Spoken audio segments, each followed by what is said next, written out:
Good morning students, कैसे हैं आप सब। उम्मीद करता हूं आप सब अच्छे होंगे। कल हमने प्रश्नावली 3 कंप्लीट कर ली है। आज हम एक नया अध्याय शुरू करने जा रहे हैं जिसका नाम है द्विघात समीकरण। हमने चैप्टर 2 में पढ़ा था बहुपद, जिसमें हमने रैखिक समीकरण, द्विघात समीकरण, त्रिघात समीकरण पढ़े थे। आज हम उनमें से ही एक पढ़ेंगे, द्विघात बहुपद।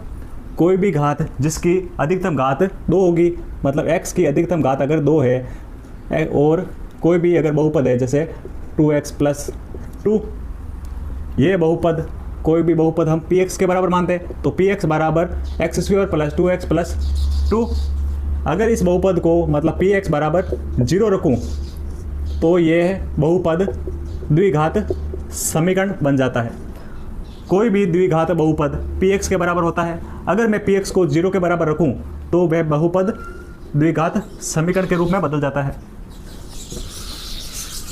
तो द्विघात समीकरण की मानक समीकरण क्या होती है? तो मानक रूप या मानक समीकरण क्या होती है? ax² + bx + c बराबर 0, जहाँ a, b और c वास्तविक संख्याएं हैं। जहाँ a, b और c वास्तविक संख्याएं हैं। वास्तविक संख्याएं हमने चैप्टर 1 में पढ़ा था, वास्तविक संख्या क्या होती है। तो a, b और c वास्तविक संख्याएं हैं। और जहाँ a ≠ 0, मतलब a 0 के बराबर नहीं है। अगर a 0 के बराबर होगा तो a का मान 0 रखो, तो क्या बनता है? ax² + bx + c बराबर 0। ये पद 0 हो जाएगा तो क्या बचा पीछे? bx + c बराबर 0। हम देखते हैं कि अगर a का मान 0 होता है तो उस कंडीशन में समीकरण बनती है bx + c, जो कि एक रैखिक समीकरण है। लेकिन इसलिए हम a का मान 0 नहीं लेते। अगर a का मान 0 लेंगे तो ये एक रैखिक समीकरण बन जाएगी, इसलिए a ≠ 0। तो यही हमारी एक मानक समीकरण है या मानक रूप है द्विघात समीकरण का। हमने बहुपद में पढ़ा था द्विघात समीकरण के मूल कितने होते हैं या शून्यक। द्विघात समीकरण के शून्यक कितने होते हैं? 2 होते हैं। पहला अल्फा और बीटा, हमने माना था अल्फा और बीटा। और अल्फा प्लस बीटा में कौन सा संबंध होता है? -b/a, जहाँ पे b क्या था? जहाँ पे b x का गुणांक था। x का गुणांक बटा a क्या था? a x² का गुणांक, x² का गुणांक। और इन दोनों शून्यों का गुणनफल किसके बराबर होगा? अल्फा गुणा बीटा बराबर c/a, जहाँ पे c क्या था? अचर पद। जहाँ c था अचर पद और a क्या था? a था x² का गुणांक, a x² का गुणांक। ये हम अध्याय 2 में पढ़ चुके हैं। अब हम इस अध्याय में पढ़ेंगे द्विघात समीकरण। मतलब कोई भी इक्वेशन आपको लैंग्वेज के रूप में दे रखी होगी, उसको हमने द्विघात समीकरण के रूप में बनाना होगा। अब हमारी किताब का उदाहरण नंबर 1 है, पेज नंबर 45 पे, जिसमें पूछा है जॉन और जीवंती दोनों के पास कुल मिलाकर 45 कंचे हैं। दोनों ने 5-5 कंचे खो दिए। अब उनके पास कंचों की संख्या का गुणनफल 124 है। हम जानना चाहेंगे कि आरंभ में उनके पास कितने कंचे थे। तो करते हैं सॉल्यूशन। जॉन और जीवंती दोनों के पास टोटल कंचे 45 है। तो माना जॉन के पास कंचे, तो माना जॉन के पास कुल कंचे बराबर x। जॉन के पास x कंचे हैं तो जीवंती के पास कंचे, तो जीवंती के पास कुल कंचे बराबर टोटल थे 45, उसमें से x तो जॉन के पास हैं तो पीछे बचे 45 - x, मतलब टोटल कंचे थे 45, उसमें से तो x जॉन के पास है, तो x 45 में से घटाऊंगा तो पीछे बचे कंचे जीवंती के पास होंगे। तो जीवंती के पास बचे कंचे कितने हैं? 45 - x। फिर दोनों ने 5-5 कंचे खो दिए, तो लिखते हैं दोनों ने 5-5 कंचे खोने के बाद बचे कंचे। पहला तो जॉन के पास कितने कंचे होंगे? x में से 5 कंचे खो दिए तो बचे कंचे x - 5। और जीवंती के पास ज्योति के पास 45 माइनस एक्स कंचे थे पहले, तो 45 माइनस एक्स, उसमें से 5 कंचे खो दिए तो -5 इसलिए क्योंकि 5 कंचे खो दिए तो उसके पास 5 कंचे और कम हो गए। तो ज्योति के पास कितने कंचे बचे अब? 45 माइनस 5, 40 माइनस का एक्स, तो 40 माइनस एक्स ज्योति के पास बचे। अब हमें क्वेश्चन में दे रखा है कि अब उनके पास कंचों की संख्या का गुणनफल, मतलब अब उनके पास कंचों की संख्या का गुणनफल मतलब x माइनस 5 गुणा 40 माइनस एक्स किसके बराबर होगा? गुणनफल दे रखा है 124 के बराबर होगा। तो ये हमें क्वेश्चन में दे रखा है, तो लिखते हैं अब उनके पास कंचों की संख्या का गुणनफल मतलब x माइनस 5 जॉन वाले कंचों की संख्या का गुणन, फिर ज्योति के संख्यों की गुणा। ज्योति के पास कितने कंचे हैं? 40 माइनस एक्स, तो 40 माइनस एक्स बराबर किसके बराबर है? 124, तो 124। अब इसका सॉल्यूशन करते हैं। पहले x का गुणा पूरी कोष्ठक से होगा, पहले x का गुणा इस पूरे कोष्ठक से होगा मतलब 40 माइनस एक्स है, फिर -5 का गुणा इस पूरे कोष्ठक से होगा तो 40 माइनस एक्स बराबर 124। फिर x का गुणा कोष्ठक अंदर करते हैं, x का गुणा 40 से तो 40x, फिर माइनस x का गुणा x से एक्स स्क्वायर, फिर -5 का गुणा 40 से करेंगे तो माइनस का 200, फिर माइनस गुणा माइनस प्लस हो गया 5 का गुणा x से तो 5x बराबर में 124, फिर प्लस का 40x और प्लस का 5x कितने बचे? 40 और 5 45x, माइनस का एक्स स्क्वायर और माइनस का 200, दाईं ओर प्लस का 124 है तो ये बाईं ओर आएगा तो माइनस का 124, तो माइनस का 124 बराबर में 0 बचेगा। तो फिर क्या बना? 45x माइनस एक्स स्क्वायर, फिर माइनस का 200 और माइनस का 124 कितना बना? माइनस का 324 बराबर 0। अब हम कोई भी द्विघात समीकरण लिखते हैं तो सबसे पहले एक्स स्क्वायर का गुणक आता है, फिर एक्स का गुणक आता है, फिर अचर पद। तो उसको सही व्यवस्थित करते हैं। एक्स स्क्वायर माइनस का है, हमें प्लस बनाना है तो पूरी समीकरण को माइनस से गुणा कर दें, तो माइनस से गुणा करने करेंगे तो माइनस प्लस का 45x माइनस का हो जाएगा, तो माइनस का 45x माइनस एक्स स्क्वायर को माइनस से गुणा करेंगे तो प्लस का एक्स स्क्वायर, फिर माइनस का 324 को माइनस से गुणा करेंगे तो प्लस का 324 बराबर 0।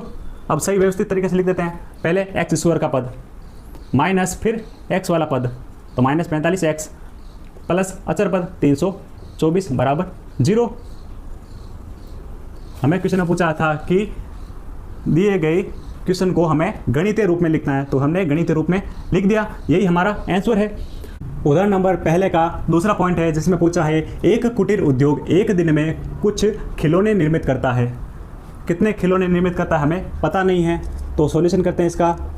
सबसे पहले माना एक दिन में कुल खिलौने निर्मित करता है, कुल खिलौने निर्मित करता है बराबर x।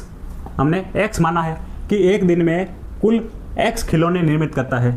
फिर इसके आगे क्या पूछा है? प्रत्येक खिलौने का मूल्य क्या है? प्रत्येक खिलौनों का मूल्य, प्रत्येक खिलौने का मूल्य किसके बराबर है? प्रत्येक खिलौने का मूल्य 55 रुपये में से एक दिन में, मतलब 55 रुपये में से एक दिन में निर्माण किए गए खिलौने की संख्या को घटाने। मतलब अगर 55 रुपये में से प्रत्येक दिन 55 रुपये में से एक दिन में निर्माण किए गए खिलौने की संख्या को घटाने से प्राप्त संख्या के बराबर है। मतलब प्रत्येक खिलौने की का मूल्य किसके बराबर होगा? अगर 55 रुपये में से एक दिन में निर्माण किए गए खिलौने की संख्या को घटा दूं तो वह प्रत्येक खिलौने का मूल्य होगा। यही तो क्वेश्चन में लिखा है। फिर आगे क्या है? किसी एक दिन कुल निर्माण लागत 750 रुपये थी। मतलब एक दिन में कुल खिलौने बनाने में कुल लागत 750 रुपये थी।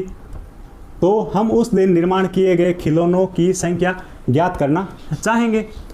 हमें उस एक दिन कुल निर्माण लागत 750 रुपये दे रखी है। तो प्रत्येक खिलौने का मूल्य अगर 55 माइनस एक्स है तो टोटल खिलौने एक्स है, तो x गुणा 55 माइनस एक्स करेंगे तो किसके बराबर होगा, 750 के। क्वेश्चन में दे रखा है कि किसी एक दिन कुल निर्माण लागत मतलब टोटल खिलौनों का मूल्य क्या होगा।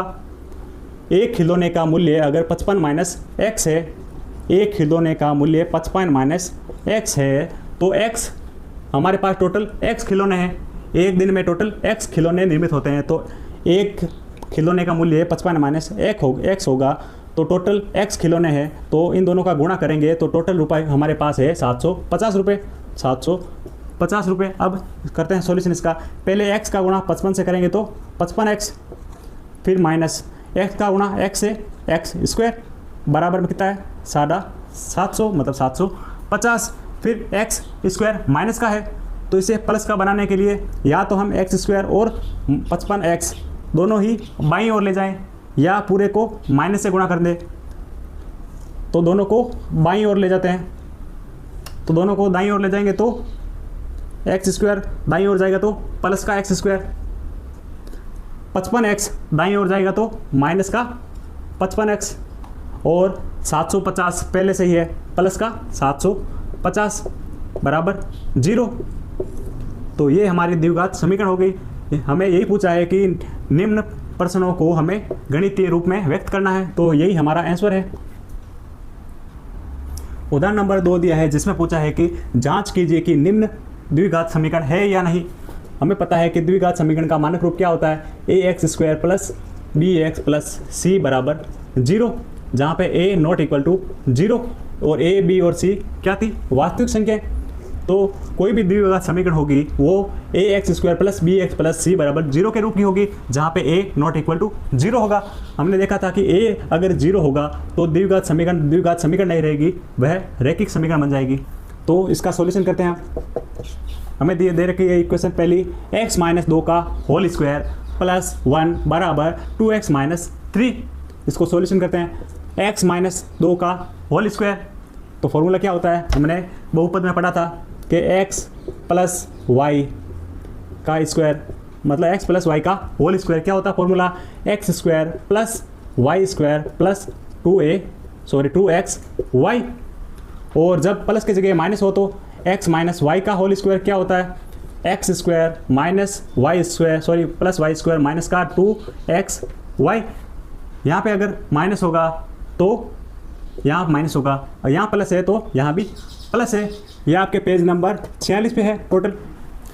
फिर हमें फॉर्मूला पहला और दूसरा, यहाँ पे दूसरा फॉर्मूला यूज होगा क्योंकि x माइनस 2 है, y की जगह 2 है और x की जगह x ही है, तो क्या होगा formula, x square plus y square, y का मान है 2 तो 2 का स्क्वायर 4, फिर माइनस का 2x वाई की जगह है माइनस का 2 तो 2 माइनस हमने बाहर ले लिया पहले ही, फिर प्लस का 1 बराबर 2x माइनस 3 तो 2x माइनस का 3। ये है 2 फॉर्मूले जो हम पिछली कक्षाओं में पढ़ चुके हैं और बहुपद में भी पढ़े हैं। फिर वापस सॉल्व करते हैं इसको, एक्स स्क्वायर प्लस 4 माइनस का 2 गुणा 2 4x प्लस का 1 बराबर 2x माइनस 3 2x माइनस 3। फिर वापस सॉल्यूशन करते हैं इसका, एक्स स्क्वायर प्लस का 4 माइनस का 4x प्लस का 1 प्लस का 2x बाईं ओर लाते हैं और माइनस का 3 भी बाईं ओर लाते हैं, तो प्लस का 2x माइनस का 2x बन जाएगा और माइनस का 3 प्लस का 3 बन जाएगा। दोनों ही इधर आ जाएंगे तो बराबर में 0 बचा। तो वापस एक्स स्क्वायर पद, फिर x का पद, फिर अचर पद, इस तरीके से लिखते हैं। पहले एक्स स्क्वायर वाला पद, फिर x वाले पद कौन कौन से है, माइनस का 4x और माइनस का 2x, तो माइनस का 4x और माइनस का 2x माइनस का 6x। फिर अचर पद क्या है, प्लस का 4 प्लस का 1 तो 4 1 5 तो 5 और 3 8 तो प्लस का 8 बराबर 0। तो हम देख रहे हैं कि निम्न जो समीकरण हमें प्राप्त हुई वह a x square plus b x plus c बराबर 0 के रूप की है, जहाँ पे ए का मान 0 नहीं है। तो हम कह सकते हैं कि निम्न द्विघात समीकरण है। तो लिख सकते हैं यह द्विघात समीकरण है। तो इतना ही होगा हमारा आंसर। अब दूसरी समीकरण दे रखी है x कोष्टक x प्लस 1 प्लस 8 बराबर x प्लस 2 और x माइनस 2। हमने ये भी फॉर्मूला पढ़ा है x माइनस वाई और x प्लस वाई वाला क्या होता है x square minus y square. यही फॉर्मूला यही अप्लाई करेंगे। तो इसको सॉल्यूशन करते हैं। पहले सबसे पहले x का गुणा x से करेंगे तो x स्क्वायर, फिर प्लस x का गुणा 1 से तो x, फिर प्लस का 8 बराबर x प्लस 2 x माइनस 2। यही है formula x minus y x plus y क्या होता है x square minus y square. तो x square minus y square, y का मान यहाँ पे 2 है तो 2 का स्क्वायर, फिर x square plus 8 sorry x square plus x plus का 8 बराबर एक्स स्क्वायर माइनस 2 का स्क्वायर 4। अब दोनों पद को इस तरफ लाते हैं तो एक्स स्क्वायर प्लस का है, बाईं ओर आएगा तो माइनस का, तो और माइनस का 4 बाईं ओर गए तो प्लस का। तो कैसे लिखेंगे x square plus x plus 8, x square इस तरफ आएगा तो बाईं ओर आएगा तो माइनस का एक्स स्क्वायर और माइनस का 4 बाईं ओर आएगा तो प्लस का 4 बराबर 0। फिर प्लस का एक्स स्क्वायर और माइनस का एक्स स्क्वायर कैंसिल हो गया और पीछे बचा x, फिर 8 और 4 दोनों को जोड़ेंगे तो प्लस का 12 बराबर 0। तो जो हमें समीकरण प्राप्त हुई वो है x प्लस 12 बराबर 0, जिसमें a का मान यहाँ पे 0 है। a का मान 0 है। हमने पढ़ा था कि अगर a का मान 0 होगा तो समीकरण bx प्लस c बराबर 0 होगी। तो समीकरण bx प्लस c बराबर 0 के रूप की है, मतलब यह एक रैखिक समीकरण है। ये लिख सकते हैं यह द्विघात समीकरण नहीं है, यह द्विघात समीकरण नहीं है, क्योंकि द्विघात समीकरण में x की अधिकतम घात 2 होती है। अब लिख सकते हैं यह एक रैखिक समीकरण है, यह एक रैखिक समीकरण है। तो यही हमारा आंसर है। तीसरा पॉइंट है जिसमें दे रखा है कि x कोष्टक 2x प्लस 3 बराबर एक्स स्क्वायर प्लस 1। तो इसको सोल्व करते हैं। x का गुणा 2x से करेंगे तो 2x स्क्वायर, फिर प्लस x का गुणा 3 से 3x, फिर बराबर में क्या लिखा है x square plus 1। X square और प्लस का 1 दोनों को बाईं ओर ले आते हैं, तो दोनों प्लस के हैं तो बाईं ओर दोनों आएंगे तो माइनस के। तो क्या बनेंगे 2x स्क्वायर प्लस का 3x माइनस का एक्स स्क्वायर और माइनस का 1 बराबर 0। अब 2x स्क्वायर में से 1x स्क्वायर कैंसिल हुआ तो पीछे बचा 1x स्क्वायर और 3 है प्लस का 3x और माइनस का 1 बराबर 0। हम देख रहे हैं कि जो हमें समीकरण प्राप्त हुई वह ax square plus bx plus c के रूप की है, जहाँ पे c का मान माइनस का 1 है। तो हम लिख सकते हैं कि यह एक द्विघात समीकरण है, यह एक द्विघात समीकरण है। यही हमारा आंसर है। अब क्वेश्चन नंबर 2 का चौथा पॉइंट है x प्लस 2 का होल क्यूब बराबर x का क्यूब माइनस का 4। x प्लस y का अगर होल क्यूब हो तो उसको कैसे सोल्व करते हैं, या इसका फॉर्मूला क्या होता है x प्लस y का होल क्यूब। इसके लिए x का क्यूब प्लस y का cube plus 3x square y plus 3y square x, मतलब पहले x और y का दोनों का क्यूब होगा, फिर 3 पहले x का स्क्वायर y सिंगल होगा, फिर प्लस का 3y का स्क्वायर होगा और x ऐसे ही आएगा, मतलब x की घात 1 होगी। तो यह होता है फॉर्मूला इसका। अब ये फॉर्मूला यहाँ पे अप्लाई करेंगे तो क्या होगा x प्लस 2 का होल क्यूब है, x प्लस y का होल क्यूब क्या होता है x cube plus y cube plus 3x square y plus 3y square x। x की जगह x है और y की जगह 2 है, तो करते हैं, तो एक्स क्यूब प्लस 2 का क्यूब प्लस 3 गुणा एक्स का स्क्वायर गुणा 2, वाई की जगह 2 है, फिर प्लस 3 गुणा 2 का स्क्वायर गुणा एक्स, यही है फॉर्मूला। 3 गुणा वाई का स्क्वायर मतलब 2 का स्क्वायर गुणा एक्स, तो गुणा एक्स बराबर क्या दे रखा है, एक्स क्यूब माइनस का 4। तो अब करते हैं सॉल्यूशन, एक्स क्यूब प्लस का 2 का क्यूब 8 होता है, मतलब 2 गुणा 2 गुणा 2, 2 गुणा 2 4, 4 गुणा 2 बराबर 8, मतलब 2 का क्यूब 8 होता है, प्लस 3 गुणा 2 6 एक्स स्क्वायर, फिर प्लस 2 का स्क्वायर 4, 4 गुणा 3 12 एक्स बराबर में एक्स क्यूब माइनस 4, तो एक्स क्यूब माइनस का 4। फिर दोनों पद को बाईं ओर लाते हैं, तो एक्स क्यूब माइनस का होगा और माइनस का 4 प्लस का हो जाएगा, तो फिर लिखते हैं एक्स क्यूब प्लस का 8 प्लस का 6x स्क्वायर प्लस का 12x, एक्स क्यूब बाईं ओर आएगा तो माइनस का एक्स क्यूब और माइनस का 4 बाईं ओर आएगा तो प्लस का 4, दोनों ही इस तरफ आ जाएंगे तो बराबर में 0 बचेगा। हम देखते हैं कि प्लस का एक्स क्यूब है और माइनस का भी एक्स क्यूब है, तो दोनों ही कैंसिल हो जाएंगे। पीछे क्या बचा, 6x स्क्वायर, फिर प्लस के 12x, फिर प्लस का 8 और प्लस का 4 प्लस के 12 बराबर 0। हम देखते हैं कि दी गई समीकरण ax square plus bx plus c बराबर 0 के रूप की है, और जहाँ पे a नॉट इक्वल टू 0, तो यह द्विघात समीकरण है, तो यह द्विघात समीकरण है, यही हमारा आंसर है। तो आज की क्लास को यही समाप्त करते हैं। आज की क्लास पसंद आई है तो लाइक करना, चैनल को सब्सक्राइब करना। मिलते हैं अगली क्लास में, तब तक के लिए जय हिंद, वंदे मातरम।